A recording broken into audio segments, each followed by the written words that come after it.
In the upcoming 2 weeks of General Hospital, from July 7 to July 18, the campus of Port Charles is drenched in chaos, emotional unraveling, and deepening conflict, as new revelations explode across family lines and old wounds are reopened with terrifying force.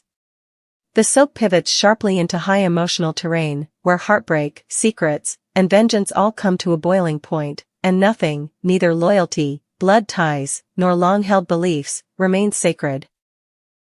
The narrative converges around several key players: Emma Scorpio Drake's growing pain, the combustible rivalry between Sunny and Siawell, the haunting specter of Brit's mysterious past, and the unraveling of truths that threaten to shatter lives beyond repair. The week opens with Anna Devane pursuing answers in the murder investigation that has rattled the entire city. Her relentless interrogation of Siawell suggests that beneath his polished exterior lies a volatile secret. While he deflects blame onto Sunny, the tension in the room is thick with implication. Anna, navigating her dual roles as law enforcer and one-time lover of Sunny, finds herself increasingly caught between personal bias and professional duty. The confrontation marks a deeper escalation in the psychological warfare between Sunny and Siawell, one that is no longer limited to quiet threats or calculated moves. It is spiraling into open destruction. Elsewhere, a more tender but no less heartbreaking storyline unfolds as Emma Scorpio Drake faces a moment of personal loss.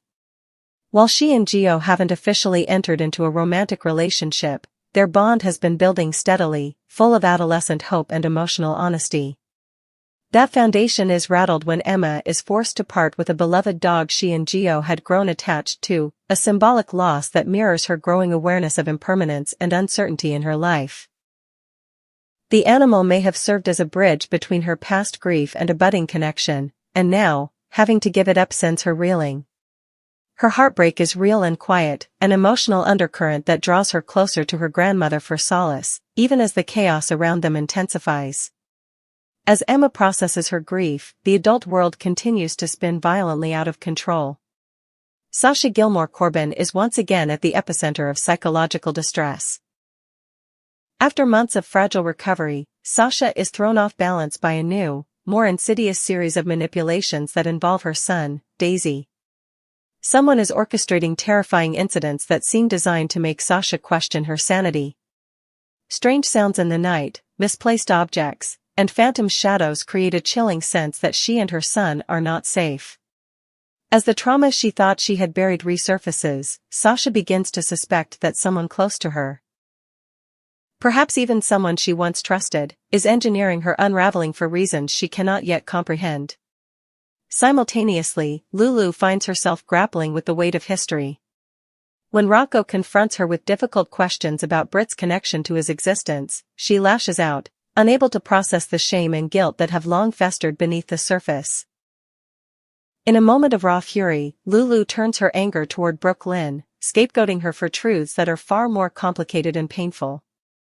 The cracks in the maternal facade that Lulu has tried to maintain are beginning to show, and what was once a carefully curated image of strength and sacrifice is giving way to a more fractured and emotionally volatile reality. Brooke Lynn, meanwhile, finds herself increasingly isolated, her relationship with Gio strained as he continues to reel from revelations about his own identity and parentage. Cody Bell's rivalry with Ava Jerome remains as fiery as ever, with yet another confrontation sparking when the two cross paths under less than ideal circumstances. What begins as a tense exchange quickly devolves into a verbal brawl, as Cody's unresolved resentment and Ava's manipulation push both of them past the point of no return. At the same time, Max Scorpio continues his quiet efforts to redirect Cody's path, gently nudging him toward Molly Lansing Davis in hopes of grounding him emotionally and steering him away from destructive patterns. Whether Cody will accept this unlikely alliance, or destroy it before it begins, is a question only time will answer. Meanwhile, Felicia Scorpio offers Curtis Ashford new insight into the whereabouts of Jacinda, adding another layer to the intrigue surrounding Curtis's quiet investigation. Jacinda's name, once a whisper in the background, now looms large as her connection to major players in the city becomes increasingly difficult to ignore. Drew Kane, seizing the opportunity amid the chaos, scores a temporary victory over one of his rivals, though it remains to be seen whether this is the beginning of a larger comeback or a fleeting moment of power in a game that is rapidly shifting under his feet. As the calendar turns to the week of July 14th, the emotional toll of the prior week begins to fully manifest.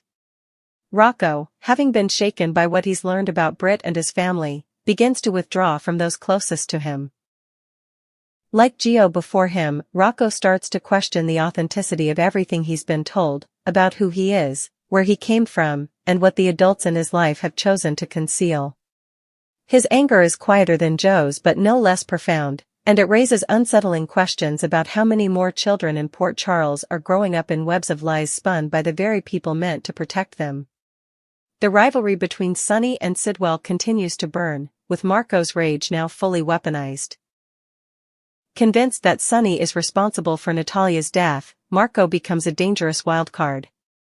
Consumed by grief and manipulated by his father's bitterness, Marco begins plotting retribution. What began as Siawell's vendetta is now being passed to the next generation, with Marco on the brink of becoming a weapon of vengeance too unstable to control.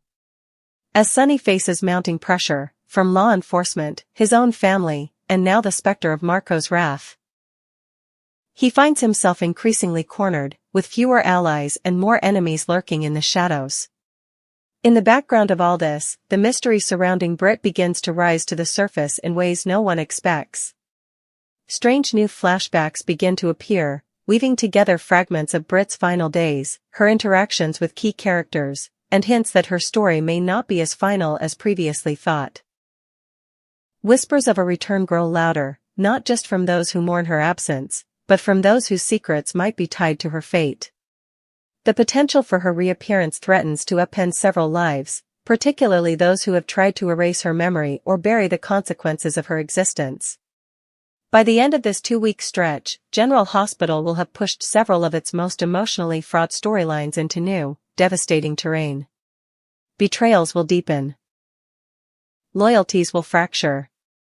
And the past, refusing to stay buried, will continue to rise, dragging the present into chaos.